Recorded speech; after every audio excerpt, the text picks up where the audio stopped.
Hey folks, Pat here from DNS. This Madison area fishing report is current as of March 24th. Want to apologize about being late on the post today.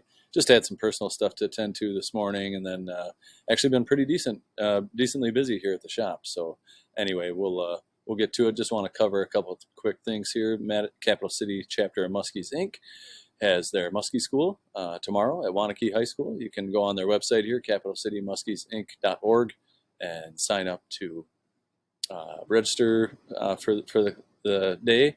They got 3 sessions, looks like, a bunch of different topics you can choose from. So if you're into muskies, this is the place to be tomorrow. I promise you that. But anyway, yeah, Capital City Muskies Inc. Great group of folks that does great work around town. So go and support them too. One other thing I just wanted to touch on. I want to thank Rick Kruger for sending me this. So the University of Wisconsin Limnology department has a blog called Water Blogged, and they post about all things water related here in the Madison area and I'm sure elsewhere. Anyway, Jim Kusuda, who is a friend of the shop and a very talented angler, has did winter seminars talking about perch fishing. Was wondering, this is a picture from that he sent him. Was wondering about these white worms that he found in his holes after catching a limit of perch, and so he sent that in to the limnology folks, and they made a post on it here talking about what those insects are. Turns out that they are the larvae of a phantom midge. So the scientific name is Chaobarus. I think that's how you pronounce it. It's a tiny flying insect you see swarming on shorelines in the summertime. But what's key about these insects is that they haven't been around for very long, or they haven't been around recently. In the 1900s, they found densities of 20,000 per square meter in the deep water lake sediments, but in the 50s, they kind of tapered off, and they've been kind of up and down since. But one thing that these are correlated with, which is good news for us here, is that high populations of these are kind of correlated with the high populations of perch. Perch do well, and they feed on these. These are a little different than the blood worms that a lot of folks talk about, which is also the larva of a midge that hatches. But anyway, very interesting article. Go on the limnology. If you just Google like waterblogged blog or something, you'll find it. But some really interesting information here. There's a nice catch of perch that Jim got. It also talks about the connection between carp and knocking back these midge populations, which in turn knocks back the perch. And it seems like the carp populations are down a little bit here in Madison. There was some kind of disease that killed a bunch of them a few years back. So it's really interesting to see how this all ties together. It also mentions that the phantom midge is also correlates with high populations of cisco. And I don't know if any of you have caught any cisco through the ice this year, but cisco used to be plentiful in Lake Mendota until there was a big die-off, I believe, in the 80s there. So anyway, it's a cool article, and it kind of bodes well for the future of perch fishing in Madison. We could have some great years coming up if these perch have got a lot to eat down there. I guess we'll get to the report here. This last week we had some more warm temps. Despite I did see 2 ATVs out on Lake Mendota, believe it or not, on Sunday. They were out way off Maple Bluff, and I definitely wouldn't recommend anybody do that, but I noticed that the truck and trailer was gone at the end of the day, so they must have made it off. But yeah, the ice out there is very sketchy now, and we'll go over some of the conditions in the area lakes. But had some warm temps this week. Sounds like we got maybe some snow on the way tonight. Looks like a pretty seasonal week ahead with more temps in the 40s, some upper 40s, and hopefully that'll take care of what little ice is left out there. Otherwise, the report's going to be pretty similar to last week. Of course, game fish season is closed on inland lakes. There's still plenty of good action for panfish and catfish, early season bass, of course, trout fishing, walleye fishing on the rivers. Lots of good opportunities to get out there. But I guess we'll just dig into it and talk about what's going on. So up here to Cherokee, they had some. I've been hearing about. I heard about some gills stacked up here in the channel by the boat launch down there. This was last week. That information blew up. I think it was somebody posted something online, and it blew up, and there was a bunch of guys down there. I guess they caught a few gills down there. but that it seems like that those fish have moved on. I also heard about some crappies getting caught out here in on Cherokee Park, casting from shore, and a couple folks waiting out there. But I think that action's been pretty spotty. Most of the folks I talked to that go over there wind up getting skunked. And down here on the 113 bridge, a lot of folks been coming to the shop, heading down there. Haven't heard a lot in as far as returns on that, but there have been some catfish. At least I had one guy come in and say that he lost a big cat, wrapped him around a dock pole. I heard about a few walleyes down there and a few crappies, but the best action down there is probably just a week or two away. It's just got to warm up just a little bit, I think. So down on Mendota, not a lot going on. Like I said, most of the lake here is still covered with ice and definitely not safe for ice fishing.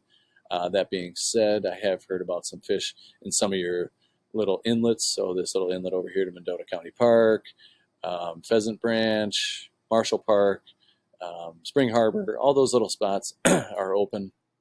Now, University Bay is mostly open, and those shallow water areas are going to that warm up early this time of year are going to be where you're going to start to see a lot of panfish and stuff moving in there. Also down to the Tenney Park locks, I've heard about, or I saw some folks still casting down there, and some panfish guys down there, but haven't heard of a lot coming off there yet. But that action too is going to heat up here pretty quick. Over to Monona.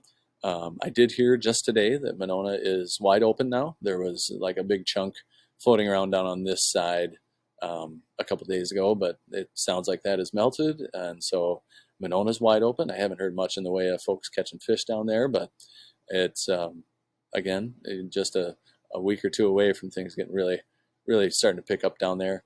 I heard that there's still a little bit of ice in the North Triangle down here, but the South Triangle and Monona Bay itself are open. And I have heard about some folks getting a few crappies and a few bluegills down there. One problem that I've heard about down here, a complaint, is there's this filamentous algae. It's like a green slime that has been giving folks, even during ice fishing, was giving folks some trouble.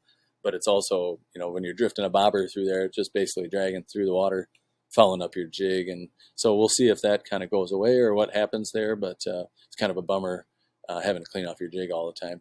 I haven't heard much out of Lake Wingra. I imagine that's open now. But like I said, the rest of Monona is open and open to fishing.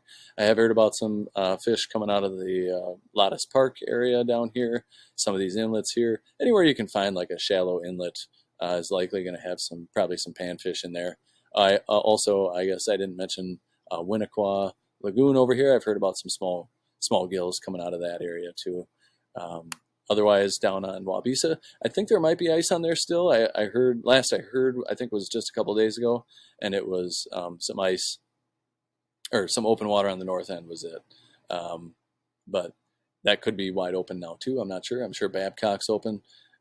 Otherwise, down at Kegonsa, I read online somewhere, I saw on a Facebook or something that Kegonsa was wide open. So, Fish Camp County Park up here, nice shallow area up there, a little current coming in, usually a great place to try this time of year.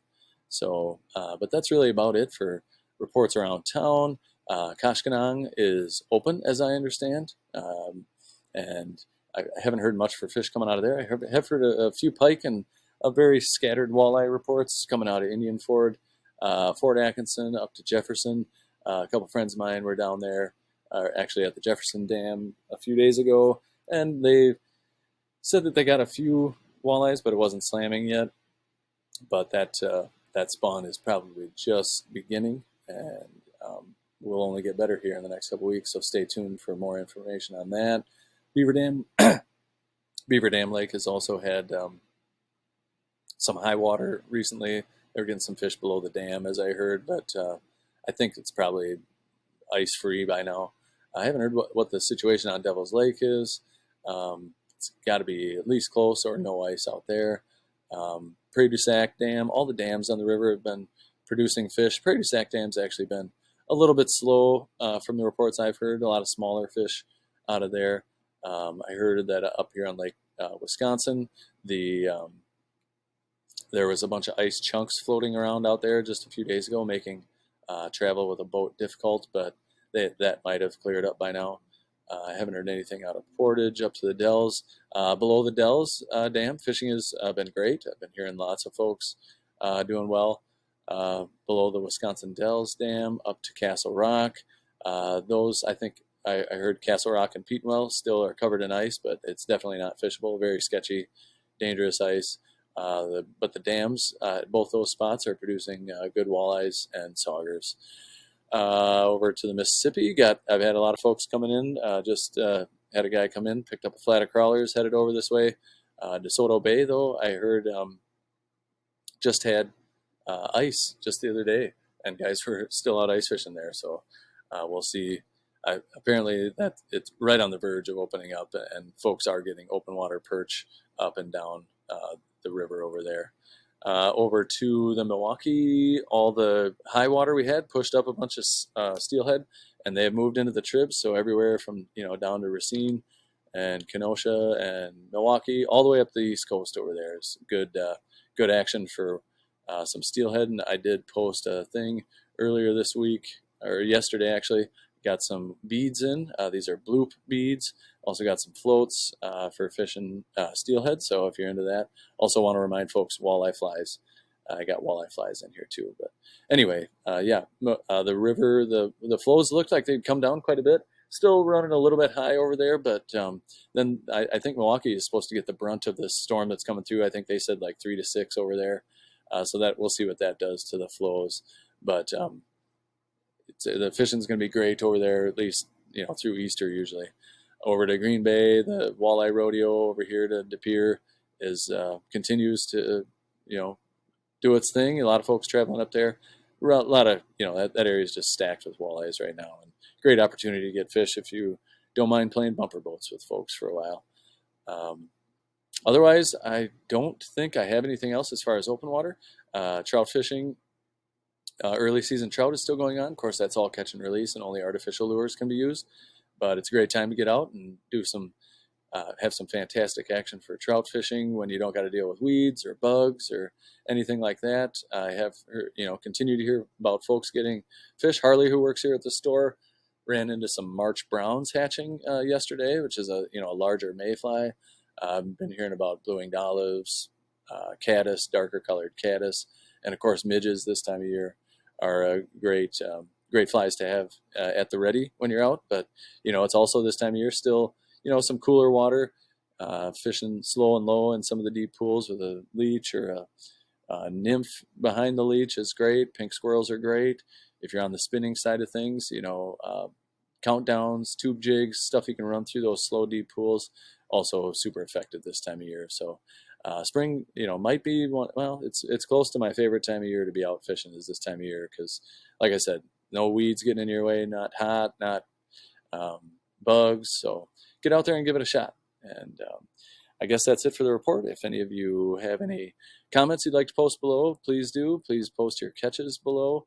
If you have any questions on anything we discussed here, feel free to call the shop. We can do our best to answer those. And we got the fishing's only going to get better from here on out. So brighter times are to come. And good luck out there. And we'll talk to you next week. Take care.